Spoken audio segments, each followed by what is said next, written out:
Hi ಎಲ್ರಿಗೂ, ಇವತ್ತು ಸೋರೆಕಾಯಿಯಿಂದ ಪಾಯಸ ಮಾಡೋ ವಿಧಾನವನ್ನು ತೋರಿಸಿಕೊಡ್ತೇನೆ. ಸೋರೆಕಾಯಿ ಆರೋಗ್ಯಕ್ಕೆ ತುಂಬ ಒಳ್ಳೆಯದು. ದೇಹದ ಉಷ್ಣತೆಯನ್ನು ಇದು ಕಡಿಮೆ ಮಾಡ್ತದೆ.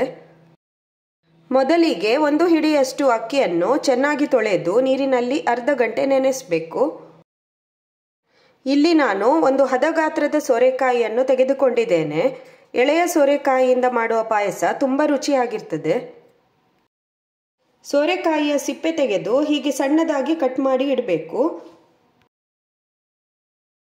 ನೋಡಿ, ಈ ರೀತಿಯಾಗಿ ಕಟ್ ಮಾಡಿ. ಸೋರೆಕಾಯಿಯನ್ನು ತುರಿದು ಕೂಡ ಮಾಡಬಹುದು. ನಾನು ಯಾವಾಗಲೂ ಹೀಗೆ ಸಣ್ಣದಾಗಿ ಕಟ್ ಮಾಡಿಯೇ ಮಾಡುವುದು. 1 ತೆಂಗಿನಕಾಯಿಯ ತುರಿಯನ್ನು ತೆಗೆದುಕೊಂಡಿದ್ದೇನೆ.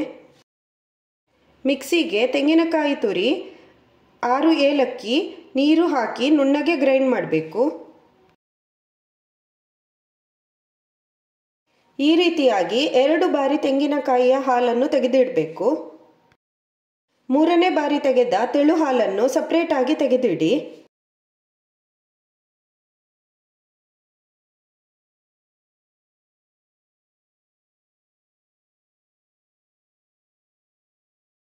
ಕುಕ್ಕರ್ಗೆ ಸಣ್ಣದಾಗಿ ಕಟ್ ಮಾಡಿದ ಸೋರೆಕಾಯಿ ಮತ್ತು 3ನೇ ಬಾರಿ ತೆಗೆದಿಟ್ಟ ತೆಳು ತೆಂಗಿನಕಾಯಿ ಹಾಲು ಹಾಕಿ 1 ವಿಸಲ್ ಬರುವ ಸ್ವಲ್ಪ ಮೊದಲೇ ಗ್ಯಾಸ್ ಆಫ್ ಮಾಡಿ.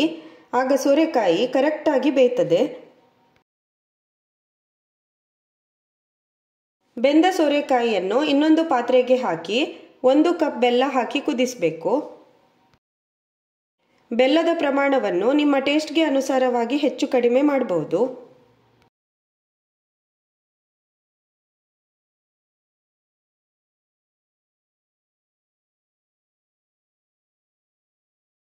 ಈಗ ನೆನೆಸಿಟ್ಟ ಅಕ್ಕಿಯನ್ನು ಸ್ವಲ್ಪ ನೀರು ಹಾಕಿ ನುಣ್ಣಗೆ ಗ್ರೈಂಡ್ ಮಾಡಿ ಇಟ್ಕೊಳ್ಳಿ.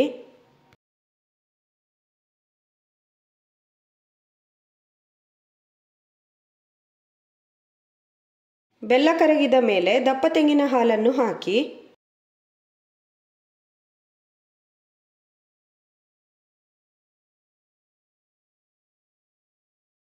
ನುಣ್ಣಗೆ ಗ್ರೈಂಡ್ ಮಾಡಿಟ್ಟ ಅಕ್ಕಿಯ ಪೇಸ್ಟನ್ನು ಹಾಕಿ ಕೈ ಬಿಡದೆ ಮಿಕ್ಸ್ ಮಾಡ್ತಾ ಇರಬೇಕು.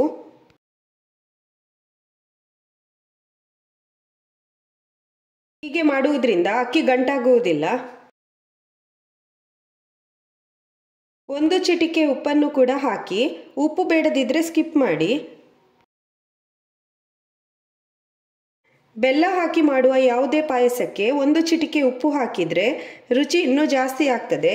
ಹಾಗಾಗಿ ನಾನು ಹಾಕ್ತೇನೆ. ಈಗ ಈ ಪಾಯಸ ಕರೆಕ್ಟ್ ಹದದಲ್ಲಿ ಇದೆ. ಪಾಯಸ ಚೆನ್ನಾಗಿ ಕುದಿ ಬಂದ ಮೇಲೆ ಇದಕ್ಕೆ ತುಪ್ಪದಲ್ಲಿ ಹುರಿದ ಗೋಡಂಬಿಯನ್ನು ಹಾಕಿ ಒಗ್ಗರಣೆ ಮಾಡಿ. ಈ ಪಾಯಸ ಬಿಸಿಯಾಗಿರುವುದಕ್ಕಿಂತ ತಣ್ಣಗಾದ ಮೇಲೆ ತಿನ್ನಲಿಕ್ಕೆ ತುಂಬ ರುಚಿಯಾಗಿರ್ತದೆ.